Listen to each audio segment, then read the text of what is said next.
Where were all the protesters? Why the outer space silence from the chattering classes? Where are the glowing obituaries and the eulogies accorded to non-entities as a matter of course? You were an entity. You were immeasurably more. You gave hope, shelter, joy, tragedy, love, hate, family, friendship, inspiration, life, fun, legends and memories beyond value. Now you are gone. Completely, utterly eradicated from the face of the earth, with a more effective devastation than any cataclysm that nature could wreak. What then was your crime? What heinous deed decreed your extinction? You were not old. You never caused men to kill each other on your behalf. You made no demands on others, nor ever coveted what they had. But yet they destroyed you while our backs were turned. We, who owe you our very lives, our hopes, our successes, the stamp you put upon our inmost beings will last as long as the breath remains in our bodies. We who are the most privileged of our race, because only we knew and loved you, remember and regret. We regret that we were too busy, too self-absorbed to heed what was happening to you.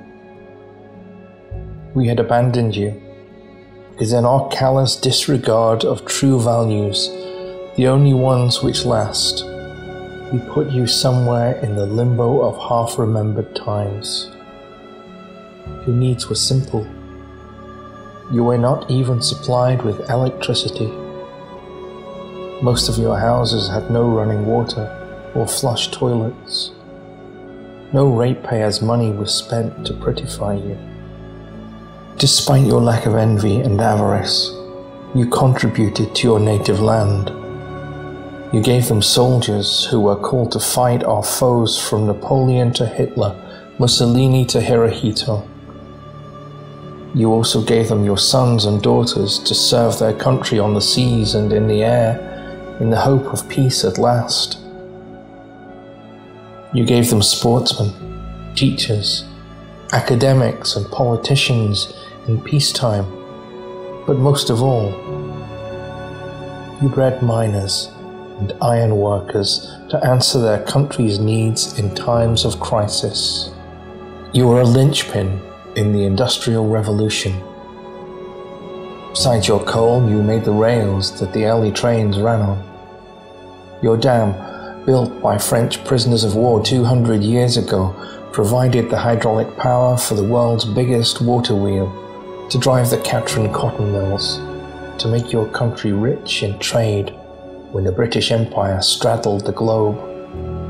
Your pits had evocative names like Grass Hill, The Lady, Gala Whistle, Glory, The Davy, MacDonald, Monkey, Maidenbank and Ponesk. There were many more, too small or too old to name. They were at the very beginning of the Scottish coalfields. They pioneered the use of electrical generation by steam turbine.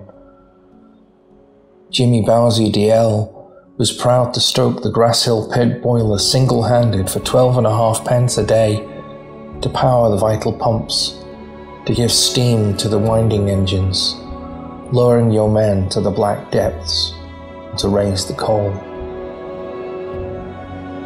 Most of all, your sons earned fame on the football pitch. The grateful people of Liverpool erected a monument to your most famous son, Willie Shankly. They also listed the role of your sons who escaped the bowels of the earth the only way they could, by excelling at football.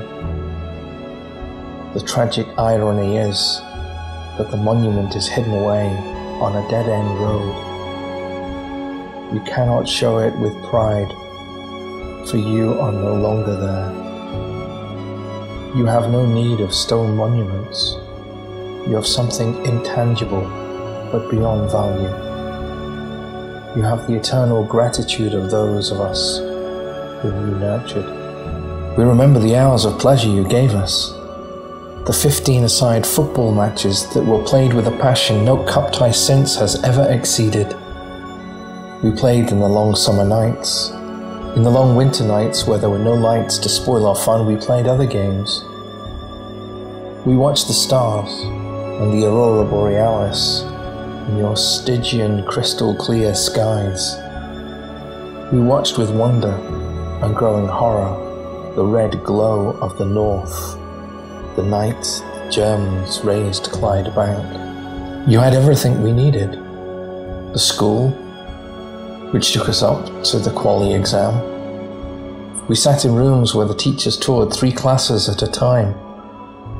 There was a war on, so we had no paper to waste.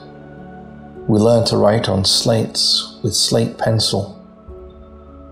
The reading books were venerable and had been used by our parents before us. The geography books had gaily coloured pictures of happy, smiling faces carrying loads of goods on their heads bound for Imperial Britannia. Our atlases showed the Red Empire, which bade us to be proud of being British, even this outpost where the Empire had done nothing whatsoever for us. Yet even here, we were blessed. Our teachers were warm human beings who earned our respect. The Dominie was a forward thinker who broadened our minds and who badgered the adults into providing funds out of their meagre earnings to send us on a train trip to Edinburgh to see the castle and the zoo. Sanny Sloan was an educator, a mentor, and an example to his day.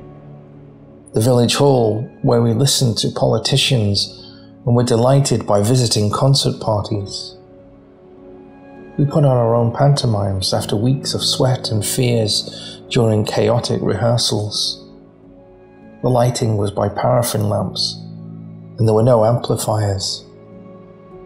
On dance nights, we enjoyed the live music, all the more due to the fact that we were able to whisper sweet nothings while we danced. There was even a library in the side hall which Weebill Davidson opened for us once a week. We had the co-op store, which supplied our meagre weekly rations in exchange for our food coupons. A.V. Hazel, the master grocer, who strove to do the impossible by ensuring fair shares for all, was a magician. We used to watch spellbound as he filleted and rolled a side of bacon, or carved precisely a quarter-pound wedge from a 40-pound cheese. We wondered at his dexterity as he patted a block of butter into shape and finished it off with a thistle emblem on top. There was never any need to weigh it.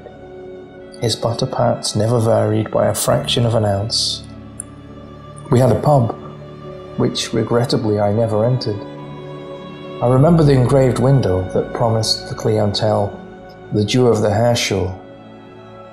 I suspect there was something altogether stronger on offer, given the popularity of the establishment. I was sometimes sent to knock on the wee family window in order to get a refill for the 1 gill whiskey bottle, which my mother kept from year's end to another, for strictly medicinal purposes. There was Auntie Janet's chip shop, where we could buy a poke of chips for 2pence.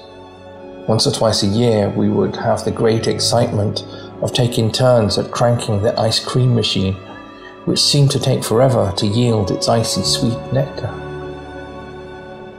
When we were feeling rich, we would sit in through the back shop and order a half and half. This was a feast of chips and peas provided for the grand sum of 6pence. We were only allowed to sit in if no big folk wanted the seats. Auntie had no family of her own, but we all loved her. She was the life and soul of any company she was in, and she had a heart as big as the Herschel Hill. We had our railway station, manned morning, noon and night by Andrew Spence. Often on a Saturday we would pack the excursion train for a day in air. Our day out, transport and food would give us change from 5 shillings. There was no more cheering sight when fishing in the River Aire than to watch the trains at full steam running down the incline to Muirkirk on its last stop on the Caledonian line from Lanark. We always got a wave from the drivers as we knew them all. Johnny Shankly, Willie's nephew, drove the last ever train on the line. Like any wayward child, we took all our benefits for granted and assumed that you would always be there when we needed to renew our warm familiarity. Despite all you gave us, we shamefully neglected you. You travelled the world, standing straight and dealing fairly with our fellow man as you had taught us. Others were waiting. They came like carrion crows and tore at you again and again until the desecration was total. Not a house, not a wall, not a stone or a tree remains. All that is left are the ghosts of those who loved you, soon to be joined by the few of us who linger here. We hope to see you again, but we fear that we are all consigned to the past. While watchful, the unblinking eye of the predator was upon you. They decided that you were nothing. They coveted the meager residues of black gold in your heart, so that at last, even this you were forced to yield